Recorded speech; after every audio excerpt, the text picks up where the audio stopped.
말씀의 제목은 너희와 함께 가지 아니하리라 하는 그런 제목입니다. 우리는 출애굽기에 있는 말씀을 주로 한 장씩을 중심으로 이렇게 말씀을 이어가는데, 오늘이 출애굽기 42번째 시간이 되는데, 말씀의 제목은 너희와 함께 가지 아니하리라. 조금 그 제목이 심각하지요? 네. 지난 시간 우리는 이스라엘 백성이 금송아지 우상을 제작하는 타락에 대해서 은혜를 나눴습니다. 시내산에 오른 이스라엘의 지도자 모세는 40여일이 가까이 되어도 내려오지 않았어요. 이스라엘 백성들은 모세가 죽었다고 생각했습니다. 그렇지, 일주일만 먹지 않아도 죽는데 40일 동안 먹지도 마시지도 않았으니까 죽었을 거야.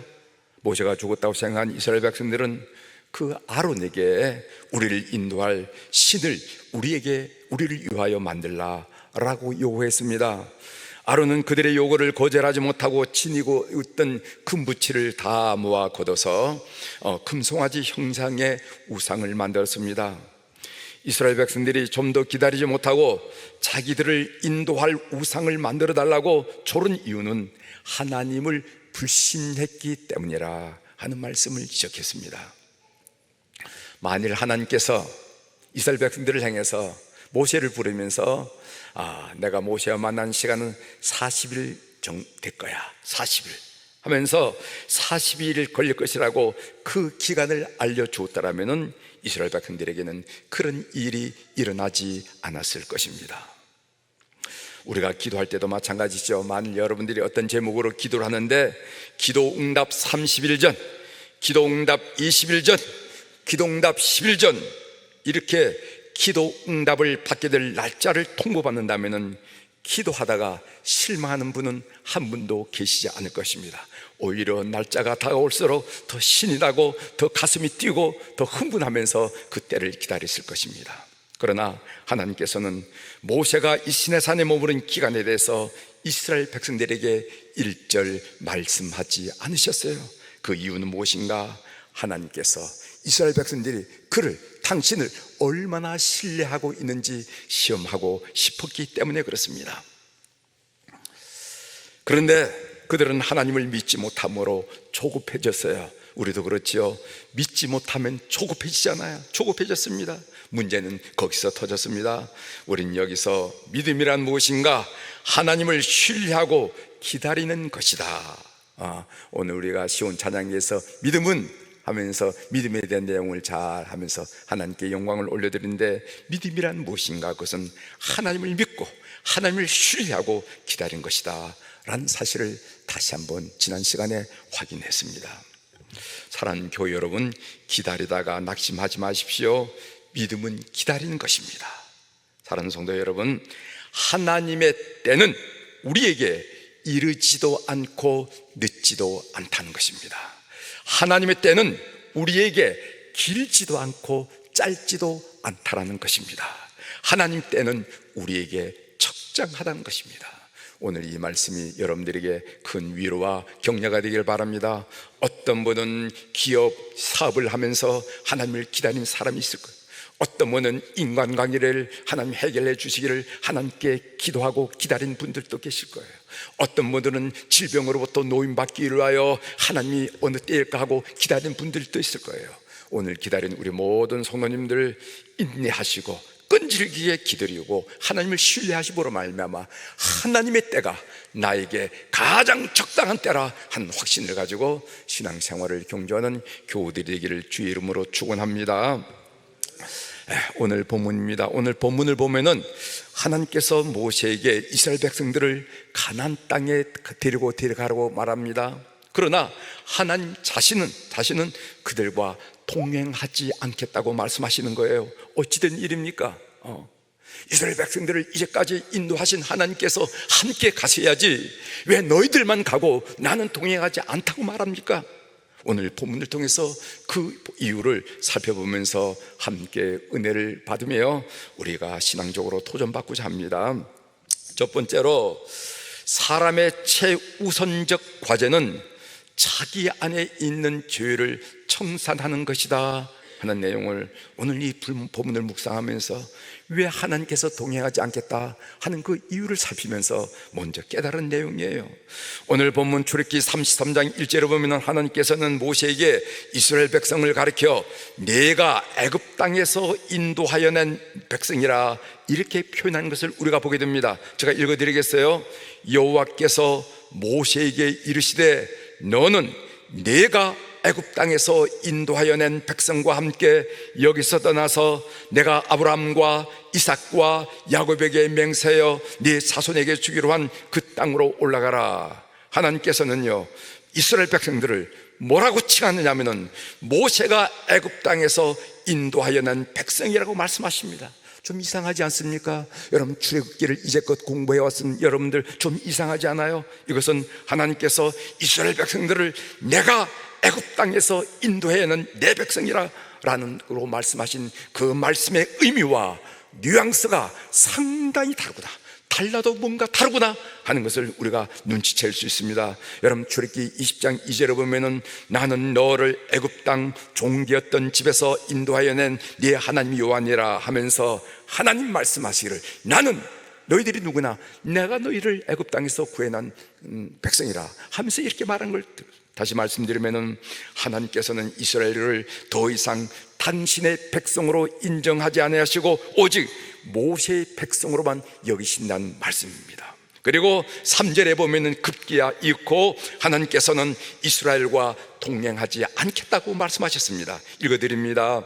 너희를 젖과 꿀이 흐르는 땅에 이르게 하려니와 나는 너희와 함께 올라가지 아니하리니 너희는 목이 곧은 백성인즉 내가 길에서 너희를 진멸할까 염려함이라 하시니, 이것은 하나님께서 이스라엘의 하나님이 되시겠다고 약속하신 그 언약을 파기해가게 하겠다는 그런 의미예요. 참으로 하나님과 이스라엘 백성 사이에 엄청난 간극, 어그러짐이 생기는 것을 우리가 발견하게 됩니다. 그렇다면 무엇이 하나님과 이스라엘 백성 사이에 이런 간극을 만들었을까? 우리가 꼭 살펴봐야 할 내용이 아니겠습니까? 예전에는 내 백성이라 하던 하나님이 이제는 내 백성이라는 말이 쏙 들어가고 내 백성이라고, 모세의 백성이라고 여긴다고 하는 이 간극을 우리가 이해해야 되지 않겠습니까? 그것은 바로 이스라엘의 죄 때문이었습니다. 이스라엘 백성들의 죄 때문이었습니다. 즉 하나님을 떠나 우상을 숭배하는 이스라엘 백성들의 죄악이 하나님과 그들 사이에 간극을 만들었다는 것입니다. 죄는 하나님과 사람 사이에 간극을 만들어요. 죄는 안 지면 좋겠지만은, 인생을 살면서 안 지면 좋겠지만은 저도 할 수 없는 일이 아니겠습니까? 이런 정도가 아니라는 거예요. 이와 관련해서 이사야 선지자는 이사야 59장 2절에서 이렇게 말합니다. 오직 너희 죄악이 너희와 하나님 사이를 갈라놓았고 너희 죄가 그의 얼굴을 가려서 너희에게 듣지 않으시게 함이니라, 이렇게 말씀하는 것을 보게 됩니다. 이스라엘 백성들이 하나님께 호소했습니다. 하나님, 왜 우리의 고통을 눈여겨보지 않습니까?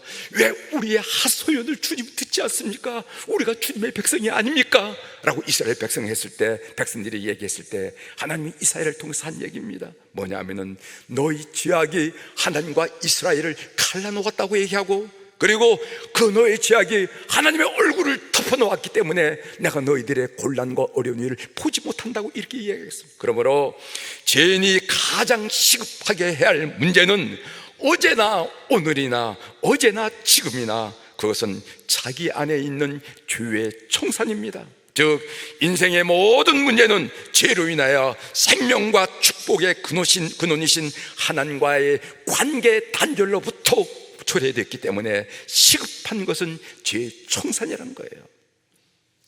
지난 시간에 죄 청산에 관련해서 죄에 대한 책임의 이중성에 대해서 여러분들에게 말씀드렸습니다.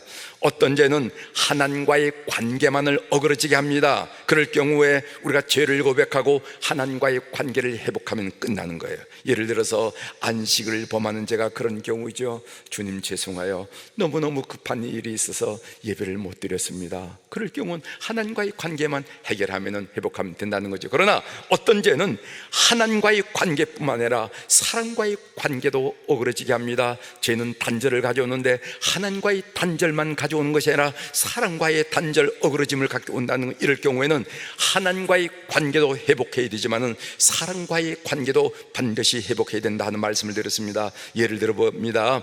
도둑질을 하다가 붙잡혔는데 도둑질 한 거 그거 하나님 다 용서해 주셨어 라고 손을 털고 있다면은, 그리고 피해자에게 아무런 보상을 하지 않는다면 그게 말이 되냐 말이죠. 뭔가 이치에 맞지 않습니다. 맞지 않은 것이 아니냐 말이죠. 따라서 이런 경우에 참된 해결은 무엇인가 제가 말씀드렸습니다. 첫 번째로는 하나님에 대해서는 죄를 고백함으로 하나님과의 관계를 회복해야 된다.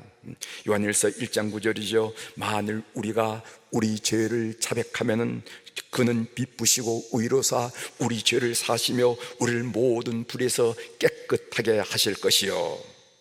여러분, 우리가 고백함으로 죄를 용서받는다는 사실을 가볍게 값싸게 봐서는 안 됩니다. 왜냐하면 이 고백함으로 이 용서의 배경에는 예수 그리스도께서 십자가의 죽으심으로 생명을 바치심으로 우리의 죄에 대한 대가를 이미 지불했다는 사실이 전제되어 있기 때문이라는 것입니다.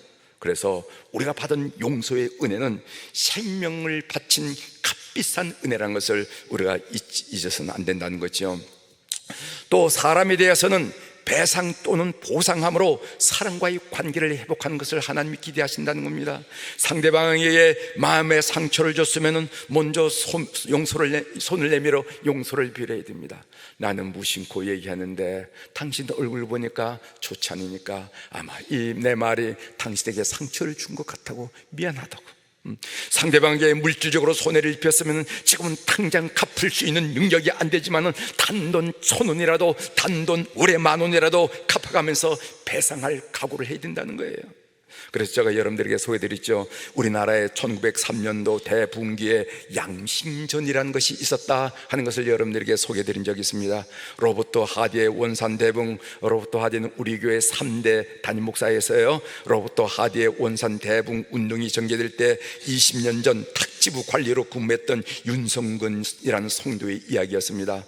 예수님을 믿기 전 초폐국에서 일할 때 월급날에 월급보다 8원을 더 받았습니다. 헤아려보니 8원이 더 왔어. 그리고 그때는 입 싹 닫고 말았습니다. 그런데 예수를 믿고 나 보니까 그게 양심이 걸려서 8원을 국가에 되돌려 갚았습니다. 그때 그 돈을 받는 탁지부 관리가, 재무부 관리죠, 탁지부 관리가 대저 나라 돈이면 없는 핑계를 대서라도 훔쳐가는 것이 이 세상 인심인데 어찌 예수 교인들은 아니 갚아도 된다는 돈을 갚겠다고 하는가 하면서 거기에 이름을 뭐라고 했냐면은 양심전이라 하는 명목으로 영수증을 발급했다는 것입니다.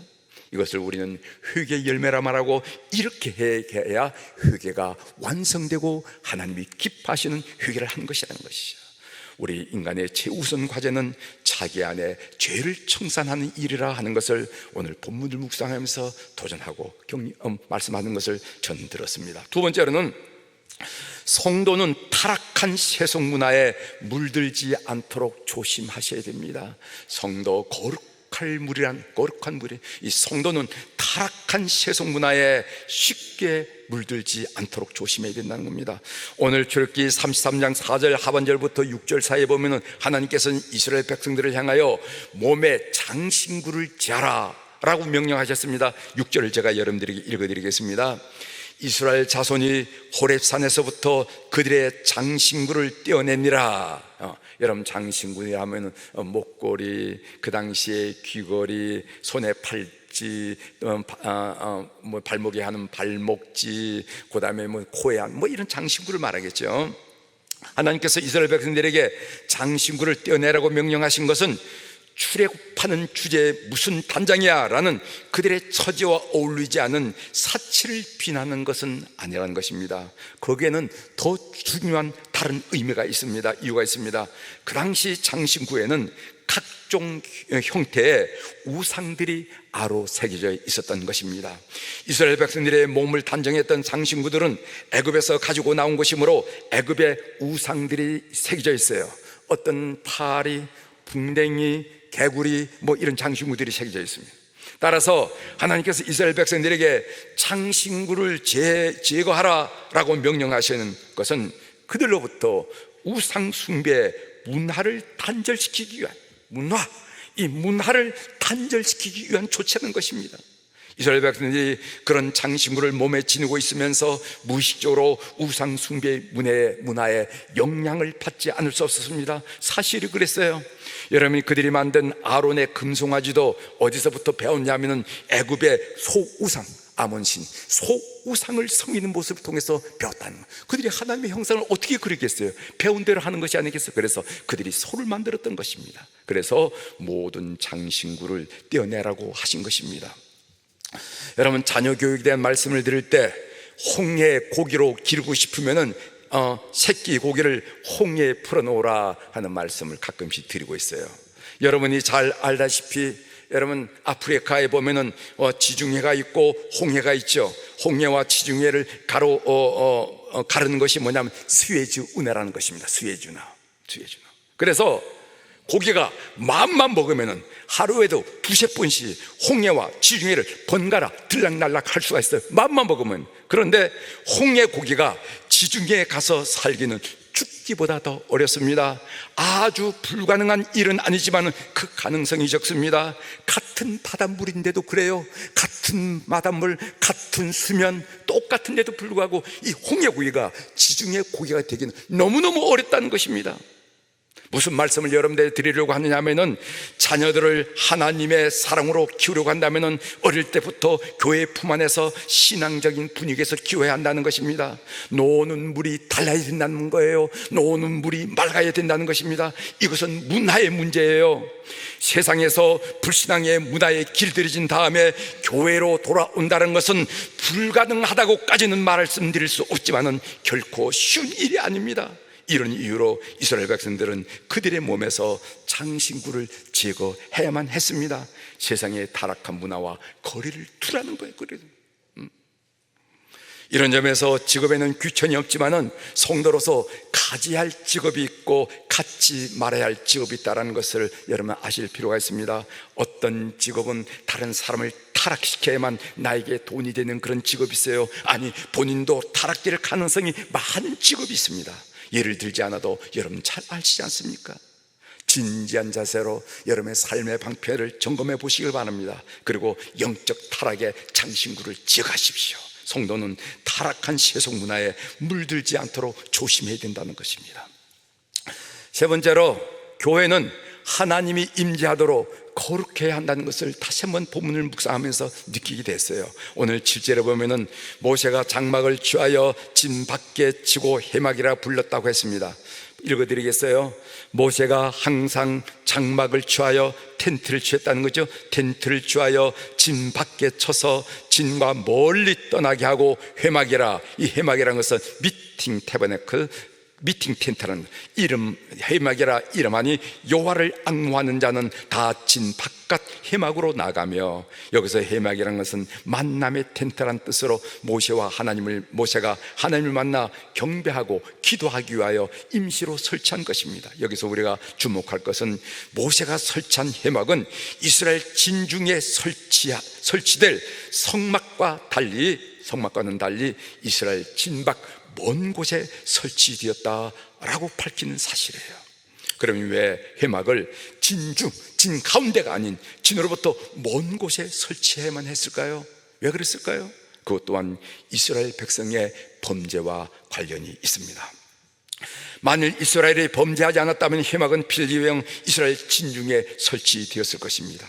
하나님은 죄가 있는 곳에 머무르나 임재할 수가 없어요. 하나님은 무소부지한 분이시지만은 죄가 있는 곳에는 함께 하실 수 없는 분이십니다. 오늘날 교회가 하나님의 신령한 임재를 원한다면은 교회 안에 제 모습이 발견돼서는 안 된다는 거예요. 여러분, 이 교회의 특성, 우리가 교회라고 얘기할 때 교회의 특성 서너 가지가 있는데 그 첫 번째는 보편성, 두 번째는 일체성, 세 번째로 강자는 거룩성이에요. 교회는 거룩성이 있어야 됩니다. 똑같은 자재로 예배당을 짓고, 그리고 똑같은 옷을 입고 교인들이 방문하고 있지만 드나들지만은 교회는 거룩함이 있어야 됩니다. 따라서 이곳에 드나든 우리도 거룩할 것을 요구받습니다. 사랑하는 교회 여러분, 여러분이 교회에 와서 자리에 앉을 때마다 성령의 지적이 있습니다. 성령의 지적에 민감하시길 바랍니다. 성령은 거룩한 영이기 때문에 우리 나의 면에 죄된 것이 있으면 반드시 생각나게 하고 지적해요. 여러분들이 성령의 사람이라면 많이 경험하셨죠? 반드시 시작합니다. 요한복음 14장 26절에 보면 보혜사 곧 아버지께서 내 이름으로 보내실 성령, 그가 너희에게 모든 것을 가르치고 내가 너희에게 말한 모든 것을 생각나게 하리라.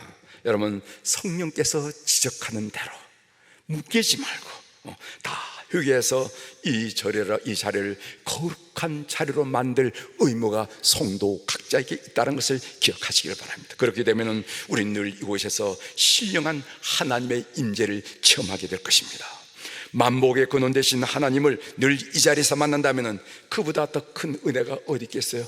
만복의 근원 되신 하나님을 이렇게 이 예배당에서 만난다면 얼마나 큰 축복이냐 이 말이죠. 교회는 하나님이 임재하도록 거룩해야 된다 한 얘기를 오늘 출애굽기 33 전체를 이상과 같이 좀 정리를 해보았습니다. 본문을 묵상한 얘기를 좀 나눠야 될 텐데, 이 본문을 읽을 때 마음에 크게 와닿는 구절이 있었어요. 오늘 3절에 보면은요, 너희를 젖과 꿀이 흐르는 땅에 이르게 하려니와 나는 너희와 함께 올라가지 아니하리니 너희는 목이 곧은 백성인즉 내가 길에서 너희를 진멸할까 함이니라 하니, 하나님께서 이스라엘 백성들과 동의하지 않겠다고 하신 이유가 있어요. 그 이유는 무엇이냐면 이스라엘 백성들은 목이 곧은 백성이라 또 다시 방자하게 될 경우에는 그들을 진멸하게 될까봐 염려스러워서 난 동의하지 않겠다 이렇게 말씀하신 것입니다. 여기 모든 목이 곧은 백성이라 말은 무슨 말이냐면 주인의 말을 안 듣고 자기 길을 고집하는 짐승을 목이 곧다 이렇게 표현해요. 여러분, 짐승들은 다 이렇게 주인의 말을 듣고 농사일도 도와야 되는데 이 짐승, 이 소, 이 말은 어떻게 되는지 자기가 고집한다. 참 목이 곧구나 이렇게 얘기한다는 것입니다. 사랑하는 성도 여러분, 하나님이 안 계신 풍요, 하나님이 안 계신 성공을 어떻게 생각하십니까? 오늘 제가 여러분들에게 도전하고 질문한 내용이에요. 하나님이 안 계신 풍요로움, 부자, 하나님이 안 계신 성공 어떻게 생각하십니까? 여기에 보면은 너희를 젖과 꿀이 흐른 땅에 이르게 하려니와 이런 말씀이에요. 젖과 꿀이 흐른다는 것은 풍요를 말합니다. 올라가라, 거기에 풍요가 약속될 것이다. 그리고 나는 너희와 함께 올라가지 아니하리니, 이것은 하나님께서 동행하지 않겠다는 말입니다. 하나님 없이도 돈만 있으면 되는 것입니까? 하나님 없이도 소위 성공, 출세만 하면 되는 것입니까? 생각해 보십시오. 하나님 없이도 우리가 적어도 성도, 인생, 삶을 산다고 얘기하는데 하나님 없이도 돈만 많이 있으면 되는 거냐 이 말이지. 그리고 하나님 없이도 소위 성공했다, 출세했다 라는 소리만 들어도 되는 것입니까? 여러분, 모세의 반응을 보십시오. 이 모세의 반응이 오늘 본문으로 우리가 읽지는 않았지만 출애굽기 33장 15절에 나옵니다. 모세가 여호와께 아뢰되 주께서 친히 가지 아니하시려거든 우리를 이곳에서 올려보내지 마옵소서. 이렇게 모세는 이야기합니다. 아무리 젖과 꿀이 흐르는 풍요의 땅 가나안이라 하지만은 하나님 없이는 싫어요, 이런 얘기를 하는 겁니다. 아무리 젖과 꿀이 흐르는 풍요의 땅이라고 하지만은 하나님이 없다면 싫습니다, 이렇게 이야기하는 것입니다. 하나님이 계시지 않다면은 그게 우리에게 무슨 보람이 되고 그게 우리에게 무슨 의미가 있겠냐 말이죠. 하나님이 계시지 않는데 그게 우리에게 무슨 의미가 있고 무슨 보람이 되겠느냐고. 하나님은 하나님 가시지 않겠다면 우리가 이 땅, 이 광야 이곳에 머물도록 우리 올라가지 않겠습니다, 이렇게 이야기하는 것이에요. 여러분, 찬양 중에 빛이 없어도라는 찬양이 있습니다. 그 2절 가사는 이래요. 나는 없어도 주님이 곁에 계시면 나는 언제나 있습니다. 나는 있어도 주님이 곁에 없으면 나는 언제나 없습니다. 나는 있어도 주님이 곁에 없으면 나는 언제나 없습니다. 이게 무슨 뜻입니까? 아무리 내가 존재하더라도 하나님이 나와 계시지 않으면 그게 없는 거라는 거예요. 의미가 없다는 것입니다. 하나님 없는 풍요는 싫습니다. 하나님 없는 성공은 싫습니다. 본문은 우리에게 질문하고 있어요. 사랑하는 아들아, 사랑하는 딸아, 너도 하나님이 없는 풍요는 싫니? 너도 하나님이 없는 풍요는 싫니? 아니면은 하나님이 있든 없든 상관하지 않고 그저 풍요롭게만 하면 좋겠니? 이렇게 묻는 거예요. 사랑하는 교회 여러분, 주님만이 소중합니다라고 고백하는 우리 수도 교우들이 되기를 주 이름으로 고면하고 축원합니다. 제가 복음성가 한 곡을 선곡해 왔는데 이 선곡은 사랑해요 목소리 높여입니다. 시간이 좀 지났지만 우리 같이 좀 불렀으면 좋겠어요. 한 절밖에 없으니까 3번 연속해서 불러 우리의 고백을 하나님께 드리도록 하겠습니다. 한번 같이 불러보겠습니다.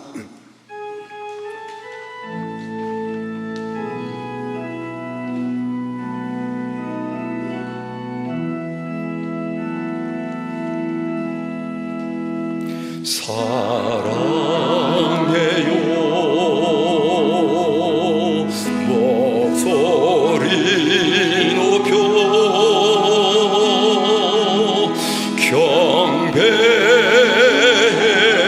경배해요 내 영혼 기뻐 오 나의 왕 나의 목소리 주님 귀에 곱게 울리기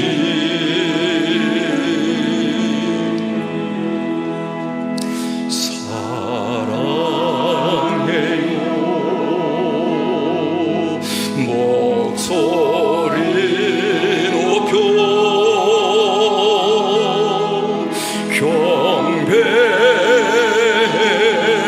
경배해요 내 영혼 기뻐 오 나의 왕 나의 목소리 주님 귀에 곱게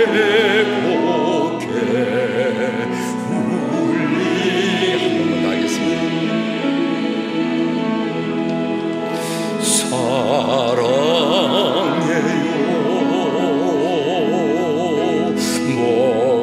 목소리 높여 경배